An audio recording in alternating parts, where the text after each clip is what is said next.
আসসালামু আলাইকুম আপুরা।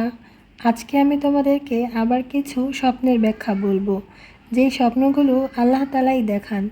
তোমার সাথে তোমার পছন্দের মানুষটার বিয়ে হওয়ার আগে যারা অনেক দিন ধরেই 5 ওয়াক্ত নামাজ পড়ছো, তাহাজ্জুদ পড়ছো, কান্নাকাটি করে আল্লাহর কাছে দোয়া করছো, আল্লাহ কিন্তু তাদেরই এই স্বপ্নের মাধ্যমে ভরসা দিচ্ছেন যে তোমার বিয়ে শীঘ্রই তোমার পছন্দের মানুষটার সাথে হবে। যারা আমার চ্যানেলে নতুন তাদের বলছি, আমি আগেও 2টা ভিডিও আপলোড করেছি এই স্বপ্নের ব্যাখ্যা নিয়ে। তোমরা আমার চ্যানেলটা ভিজিট করে দেখে আসতে পারো। আমার আগের বলা স্বপ্ন আর আজকের যে স্বপ্নগুলোর কথা আমি বলবো, যদি তোমরা প্রতিনিয়ত এই স্বপ্নগুলো দেখতে থাকো তাহলে বুঝে নিও আল্লাহ তোমার দোয়া কবুল করেছেন, শীঘ্রই তোমাকে তোমার চাওয়ার সাথে মিলিয়ে দিবেন। আরেকটা কথা, সবাই কিন্তু সত্যি স্বপ্ন দেখে না। হতে পারে আজকে আমার কথাগুলো শুনে তুমি কিন্তু এই স্বপ্নটা দেখতে পারো। স্বপ্নটা কতটুকু সত্য এটা শুধু তোমার উপরেই নির্ভর করে যে তুমি কতটা নেক আর পরহেজগার। তাই তোমার স্বপ্নটা সত্যি কিনা সেটা কিন্তু তুমি নিজেই বুঝতে পারবে। আরেকটা কথা, দয়া করে কেউ কমেন্ট বক্সে স্বপ্নের কথা বলো না, এতে তোমাদের ক্ষতি হতে পারে। অন্য কেউ যদি তোমাকে ভুলভাল ব্যাখ্যা বলে তাহলে কিন্তু তোমার ক্ষতি হবে। এই কথাগুলো বলে নেওয়া জরুরি ছিল, তাই বলে নিলাম। তোমরা ভিডিওটা স্কিপ না করে শুনতে থাকো।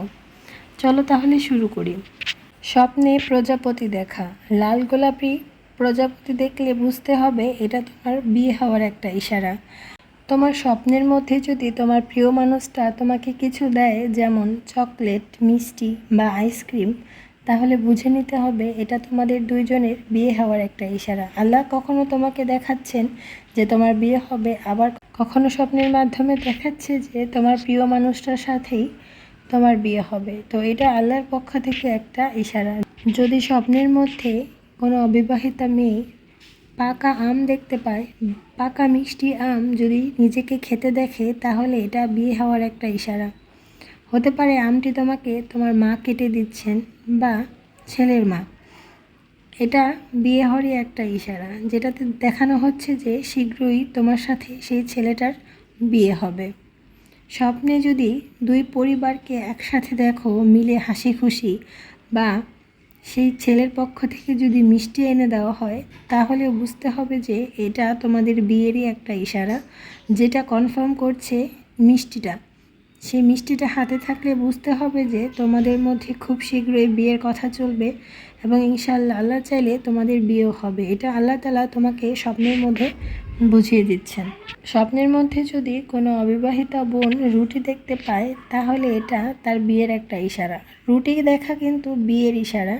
আর যদি সেই রুটিটা তুমি তোমার ভালোবাসার মানুষটাকে দিচ্ছ, সেটা অর্ধেক হোক বা একটা হোক, যদি তুমি দিতে দেখো তাহলে বুঝে নিতে হবে যে আল্লাহ তোমার বিয়ে তো দিবেনই, সেটা তোমার পছন্দের মানুষটার সাথেই দিবেন। তাই এটা আল্লাহর পক্ষ থেকে একটা ইশারা ভেবে খুশি হও।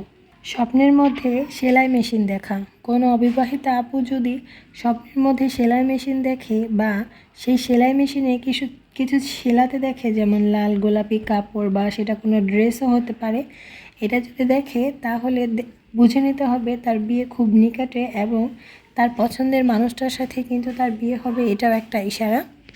যদি কোনো আপু সেলাই মেশিনের নিচে জুতা দেখতে পায়, তাহলে এটা একটু সমস্যার, কারণ জুতা সেলাই মেশিনের নিচে দেবে থাকা মানে একটু দেরি হবে বিয়েতে। আর নর্মালি যদি কেউ সেলাই মেশিন দেখে, কাপড় সেলাতে দেখে, তাহলে কিন্তু এটা ভালো একটা ইশারা।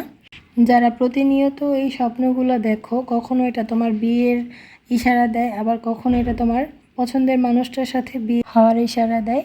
তোমরা একটু ধৈর্য ধরো, আল্লাহ তাআলা খুব শীঘ্রই তোমাকে তোমার পছন্দের মানুষটাকে পাইয়ে দিবেন। তোমরা তোমাদের ইবাদতটা বাড়িয়ে দাও, আল্লাহর তাআলার উপরে তাওয়াক্কুলটা বাড়িয়ে দাও ইনশাআল্লাহ।